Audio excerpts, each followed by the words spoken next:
एक बार की बात है। रामू नाम का एक गरीब किसान था जो एक छोटे से गांव में रहता था।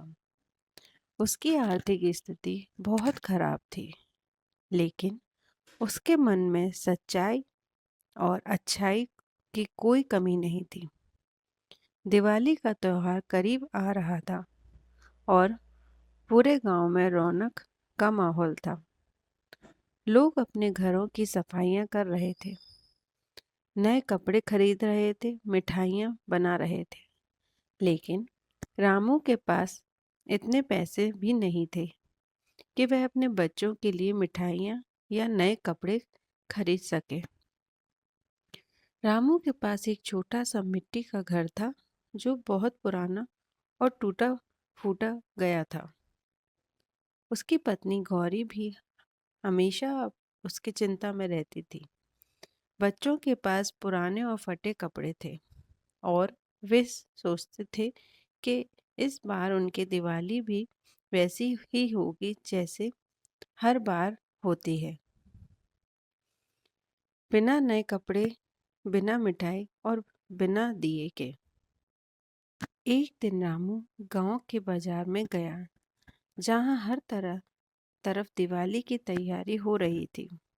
उसने सोचा कि कुछ भी सस्ता सामान ले आऊं, जिससे घर में थोड़ी रौनक हो जाए।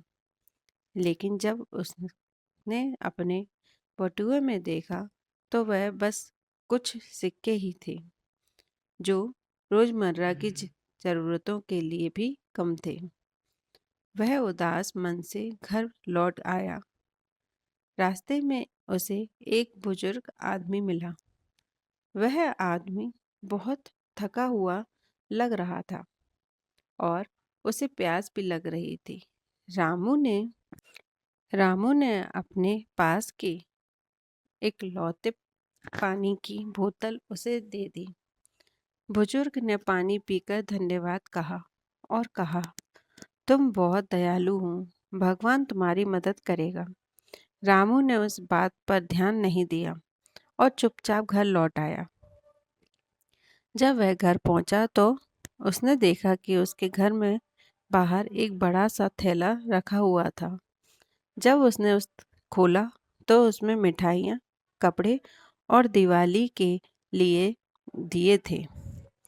रामू और उसका परिवार चौंक गए। उन्हें समझ नहीं आया कि यह सब कहाँ से आया। उसकी पत्नी ने कहा, यह भगवान की कृपा है। उस रात रामू के घर में भी दिवाली की रौनक थी। बच्चों के चेहरे पे मुस्कान थी और घर रोशनी से जगमगा रहा था। रामू ने समझा कि कभी-कभी सच्चाई, अच्छाई और दूसरों की मदद करने से ही असली खुशी मिलती है। इस तरह रामू ने वह दिवाली बहुत खुशी और आनंद के साथ मनाई। भले ही उसके पास बहुत धन दौलत नहीं थी, लेकिन दिल में संतोष और प्रेम था। कहानी की शिक्षा। इस कहानी से हमें यह शिक्षा सीखने को मिलता है कि असली खुशी बाहरी चीज़ों में नहीं, बल्कि दूसरों की मदद करने और सच्चाई से रास्ते पर चलने में है। जब आप दिल से अच्छे होते हैं तो भगवान आपकी मदद किसी न किसी रूप में ज़रूर करते हैं। धन्यवाद। हैप्पी दिवाली।